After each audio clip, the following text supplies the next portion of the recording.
அதிசயங்கள் செய்கிறவர் நம் அருகில் இருக்கிறார். அற்புதங்கள் செய்கிறவர் என்றும் நமக்குள் வசிக்கிறார். யோவான் எழுதின சுவிசேஷம் 2ஆம் அதிகாரம் 11வது வசனத்தை வாசிக்கும்படி அன்பாக கேட்டுக்கொள்கிறேன். இவ்விதமாக இயேசு இந்த முதலாம் அற்புதத்தை கலிலேயாவிலுள்ள கானா ஊரிலே செய்து தம்முடைய மகிமையை வெளிப்படுத்தினார்.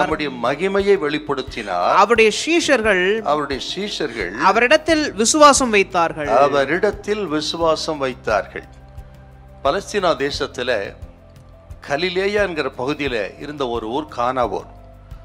அந்த கானாவூரில் ஒரு கல்யாணம் நடைபெற்றது.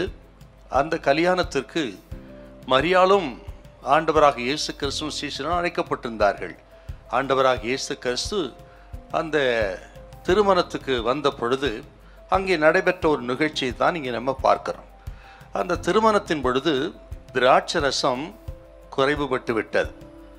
அந்த நாட்களிலே பலஸ்தீனா தேசத்தில் அந்த திருமண வைபவத்தில் திராட்சை ரசங்கிறது மிக முக்கியமான ஒரு பானமாகும்.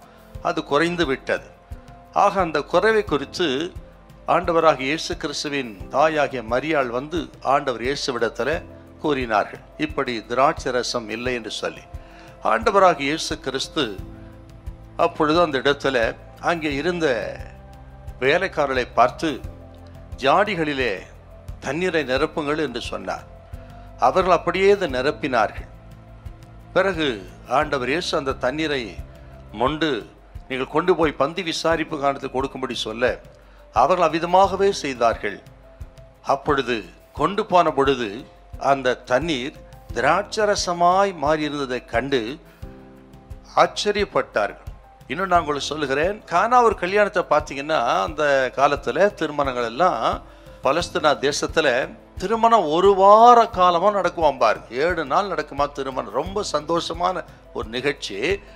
அதில் பார்த்தீங்கன்னா ஊர் முழுவதும் பத்திரிகை வைத்து அல்லது அழைப்பு கொடுப்பார்கள். அழைப்பு பெற்று அத்தனை பேரும் கலந்து கொள்வார்கள் பாருங்க.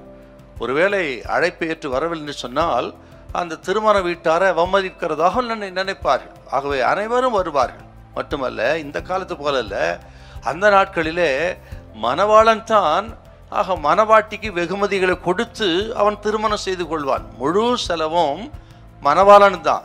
அப்படி இந்த விவாகத்துக்கு இயேசு அழைத்தார்கள்.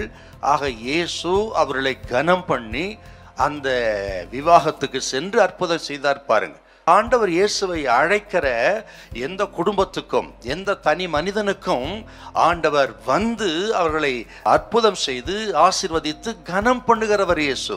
கேட்டுக்கொண்டு உங்களுக்கு ஆண்டவர் சொல்கிறார், கர்த்தர் உங்களை கனம் பண்ணி உங்களை ஆசீர்வதித்து உங்களை சந்தோஷத்துக்கு சமாதானத்துக்குள்ள வழிநடத்துவார் என்று சொல்லி நிச்சயமாக நான் உங்களுக்கு அறிவிக்கிறேன். இதை கேட்கிற ஒவ்வொருவருக்கும் சந்தோஷமும் சமாதானமும் உண்டாகும்படி செய்வார் இயேசு. ஹல்லேலூயா, ஹல்லேலூயா.